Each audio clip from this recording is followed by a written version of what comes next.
Churachandpur amadi Moreda Kuki Singna Maitegi Yum Sing Mai Thadokduna Manghan Khraga Temkhaiduna Makhoigi Lamni Haiduna claim Tongnaba amadi Yentoknaba Thaurang Tongnarakpada Manipur Lengakna amadi Security Advisor na Tingnanaba Kari Thaurang Taurabage Haiba Miyamda Khanghanba Mathau Tai Haina Hana Minister amadi Thongzu Assembly Constituency gi MLA Oiramba Bijoy Koizam na Haikre Ngasi Bijoy Koizam na Palace Compound leiba mahaki yumda pangthokiba paugi mifam amada wafam asi phongdokladuna Bijoy Koizam na hai Imphal da leiriba kuki ichin announcing yum miyamna saubadagi natraga ihau ama lakpadagi mai thakibadu nattana ngasi fauba kanamatana changlaga sidokpa temkhaiba natraga lanagi oina natraga organization gi oina occupy tawsinba amata leitri Adubu chingdadi Maitegi Yum Amadi Lamni Haiba Amata Leitre Haina Lobayai Haina Bizoina Fondoki. Maitei Singi Lam Aduga Makogi Yum Sing Building Sing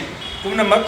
Moreda Churachandpurda Aduga Kangpokpida dismantle Torga leveling to Tokana Mahanba Pegi Lamni Haidana claim Tona Honebasi Nasi Ovada Sarkar Sinamasum Advisor na Ramatab Lokalabage Habase Prajada Kananda Matautai Imphal the Ladiba Ki Sinok Singi Ling Amata Tawadi Natraga Ihomolakadi May Takibadu Natana Nasipova Kanapatana Sangaga dismantle Toba Occupy Toba Lanayo Toba Organizing Toba Jipova Amata Latri Toimasum Sing the High Diva Metigilam Singasa I am in the late and Logia Beram the video footage photo Yeduba picture singna Madu make Shang Tai but the lower sea Palda Tanjanaba the Singdana Janaba Watpegi Mami Mataribasi Manipur Sarkana Nitijana by Kanaraga by Samanaba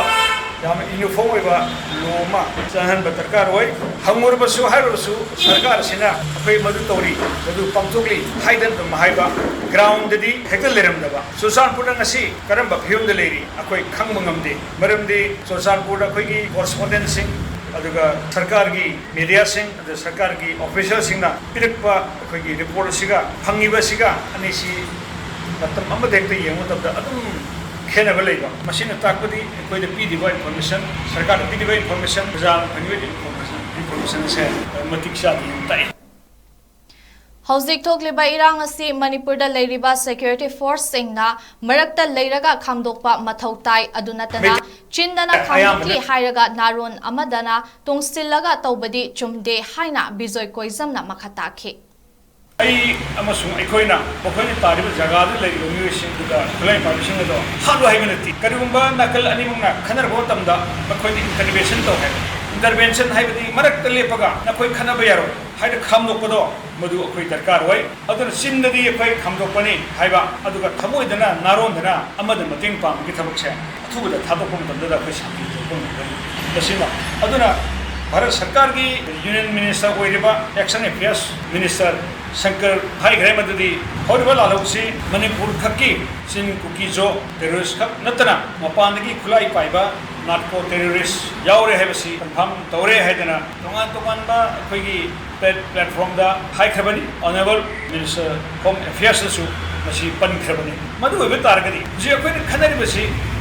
Kanagano Maitei Kaka Kanaribra Natra government the government Kanariba Masi Equi Munakanum Toy Aduna Agi Makedi Ashigumba Hamasa Ham Torovina India Gamena Atubada Sangariba Narco terrorism Manipur